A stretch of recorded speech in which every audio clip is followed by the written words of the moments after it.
Sir हम लोग paper में एडवर्टाइज देखे, इस पे गए तो वहाँ पे हम लोगों को बताया गया कि कुवैत के लिए मेरे पास गेम है, रसिया के लिए गेम है, फिर दुबई के लिए गेम है। किसी ने अपने घर से गहना बेच के, ज़मीन बंकी रख के, गेहूँ अनाज बेच के पैसा दिया इसको। हाँ, बोला कि वो तो आप लोग कैसे फंस गए, तो फ्रॉड है। रात को खाने का मन नहीं करता है, जब एक रोटी खाते हैं तो उल्टी करने का मन हो जाता है। हम लोग तो परेशान हैं, किसके पास जाएं, गलती तो हम लोग ही किए हैं। सुना आपने कैसे ठगी के शिकार हुए ये युवक अपना दर्द बयां कर रहे हैं। अकेले अरविंद ही नहीं, पर ऐसे न जाने कितने और बेरोजगार युवक हैं जिन्होंने अपने सुनहरे भविष्य के लिए घर, जेवरात, जमीन बेचकर किसी तरह बड़ी रकम को इकट्ठा किया और नौकरी की उम्मीद में साई इंटरप्राइजेस को सौंप दिया। पर इन्होंने सपने में भी नहीं सोचा था कि ये इतनी बड़ी ठगी का शिकार होंगे। देखिए इनके मायूस, हताश चेहरे कैसे अपने साथ हुए अत्याचार को बयां कर रहे हैं।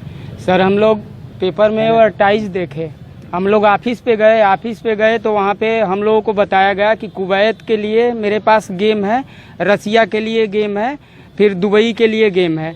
हम लोग कोई बोला कि हम लोग रसिया जाएंगे, इतना तो बोला कि इतना पैसा लगेगा। 70,000 रसिया का बताया, 35,000 कुवैत के लिए बताया और ये दुबई के लिए 45,000 बताया। हम लोग क्या किए कि उसके पास लगा दिए। जो बोलता था कि हम लोग प्लम्बर में जाएंगे, फिटर में जाएंगे, बोलता था हाँ हमारे पास गेम है, लगा दो। हम लोग लगा दिए सर। इतना फास्ट काम किया कि 15 दिन में वीज़ा दे दिया। कहीं कहीं ऑफिस 15 दिन में वीज़ा दे देती है, इसलिए हम लोग विश्वास कर लिए सर। किसी ने अपने घर से गहना बेच के, ज़मीन बंकी रख के, गेहूँ अनाज बेच के पैसा दिया इसको। और हम लोग जो सर सूदी पर पैसा ले कर के भी कुछ लोग दिए हैं सर। इसको पैसा दिए और हम लोग को वीज़ा, टिकट, एग्रीमेंट पेपर यहीं पे दे दिया। बोला कि दिल्ली में जाओगे वहाँ पे रिटर्न टिकट मिलेगा और ले जाते। एड्रेस दिया महिपालपुर का। महिपालपुर हम लोग गए, वहाँ होटल में हम लोग को रखवा दिया। एक एजेंट आया वहाँ पे, बोला एजेंट आके कि तुम लोग 1700 रुपया निकालो, सबका टीका लगेगा 5 बजे और टिकट मिलेगा, रिटर्न टिकट। हम लोग 1700 रुपया सब लोग दे दिए। वहाँ पे क्या किया कि 5 बजे तक हम लोग इंतज़ार किए, कोई नहीं आया। फिर हम लोग वहाँ जाके रूम मालिक से बोले, रूम मालिक बोला कि बेटा यहाँ पे तो रोज़ ऐसे होता है। हम लोग बाहर निकले, चारों तरफ धांधली के, वहाँ से पुलिस प्रशासन भी वहाँ से हम लोगों को दबिश करने लगी। हम लोग अंदर चले गए। फिर वहाँ से हम लोग जैसे तैसे, खाना भी कोई नहीं खाया, जैसे तैसे कुशीनगर गए। कुशीनगर उसके घर पे गए, एक छोटा लड़का उसका निकला, बोला कि पापा 2 दिन से घर पे नहीं आए हैं। तो उसके बीवी बोली कि 1.5 महीना से वो घर पे नहीं आया। गांव के लोग बोल रहे हैं कि सुबह 6 बजे निकल के यहाँ से गया है। हम लोग सुबह क्या गांव के लोगों ने क्या होता है, फ्रॉड टाइप का आदमी? हाँ, बोला कि वो तो आप लोग कैसे फंस गए, तो फ्रॉड है। हम लोग वहाँ पे, अब आप लोग क्या करेंगे? वहाँ पे से गए, क्या करेंगे आप लोग? हम लोग सर यहाँ पे गए, एसपी के पास पहले दिन गए, एसपी के यहाँ गए तो वहाँ से कुछ कार्रवाई नहीं हुआ। बोले कि जाओ कोतवाली में, हम लोग भेज दिए कागज़। कोतवाली में गए, बोले कि जाओ चंद्रशेखर नगर चौकी पे। चंद्रशेखर नगर चौकी पे गए तो उन लोगों ने बोला कि हम लोग क्या करें, हमको बता के पैसा दिए हो। सर हम लोग तो गलती किए ही हैं, हम लोग किसी को बता के भी पैसा नहीं दिए। हम लोग सर बहुत परेशान हैं।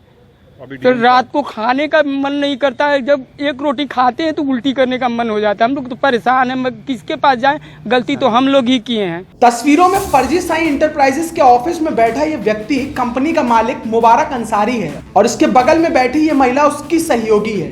ऑफिस में गवर्नमेंट ऑफ इंडिया से जारी रजिस्ट्रेशन सर्टिफिकेट की तस्वीर भी लगा रखी है। पर इन सबकी आड़ में चल रहे इस गोरख धंधे की किसी को कानो कान खबर नहीं थी, जिसके चलते सैकड़ों युवकों को इसका हर्जाना भुगतना पड़ा। देखिए, आज करीब 4-5 मेरे पास बच्चे आए और उन्होंने ये बताया कि साहब हमसे किसी ने, एक व्यक्ति जो बाहर से आकर के यहाँ रह रहा था, उसके साथ एक महिला भी थी, ऑफिस में वो काम करती थी, और ये लोग इन बच्चों से इनको विदेश भेजने के लिए, गल्फ़ कंट्रीज़ में भेजने के लिए किसी से 40,000, किसी से 50,000 उन्होंने इकट्ठा किया।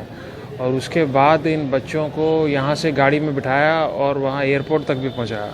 और उसके बाद वहाँ पहुँचने पे इनको पता लगा कि अब आगे जाने की कोई व्यवस्था नहीं है। और ये बच्चे जब लौट के आए यहाँ, इन्होंने मालूम किया तो देखा कि वो व्यक्ति भी भाग चुका है। ये प्रकरण मेरे संज्ञान में आया, बहुत गंभीर प्रकरण है। एक तो आपके चैनल के माध्यम से मैं सभी लोगों को कहना चाहूँगा, ख़ासतौर से हमारे जो बच्चे हैं, जो उस एज ग्रुप के हैं, शिक्षित हैं, बेरोज़गार हैं, जो नौकरी की तलाश में हैं, कि इस तरह के किसी व्यक्ति के झांसे में ना आए, जो आपको विदेश भेजने का झांसा दे रहा है, आपसे पैसा मांग रहा है, आप उसके झांसे में ना आए। और तुरंत प्रशासन को बताएं यदि इस तरह का कोई व्यक्ति कहीं किसी भी गांव में या किसी शहर में या किसी चट्टी पर इस तरह काम कर रहा है। अच्छा, इस पर्टिकुलर प्रकरण में मैंने कप्तान साहब से बात की है। इसमें आवश्यकता होगी तो टीम गठित करके अन्य जनपद में भी भेजी जाएगी, क्योंकि बताया जा रहा है ये व्यक्ति बाहर भाग चुका है। इसको खोजा जाएगा, मुकदमा दर्ज होगा इसके खिलाफ और इसको जेल भेजा जाएगा और ऐसी कार्रवाई की जाएगी कि दूसरे लोग जो इस प्रकार के व्यवसाय या तो कर रहे हैं या करने की कोशिश कर रहे हैं, उनमें भी ये भय का माहौल उत्पन्न हो, गरीब बच्चों से इस तरह की अवैध वसूली भविष्य में ना हो। बिल्कुल निगरानी रखी जाएगी और इस समस्या का हिंदू मुस्लिम से नहीं उतना सीधा संबंध है। गल्फ़ कंट्रीज़ में लोग हमारे देश के बड़ी संख्या में काम कर रहे हैं और वहाँ से जो वो हम लोगों को पैसा भेजते हैं अपने परिवारों को, वो हमारे प्रदेश की और हमारे देश की तरक्की का एक बहुत महत्वपूर्ण घटक भी है।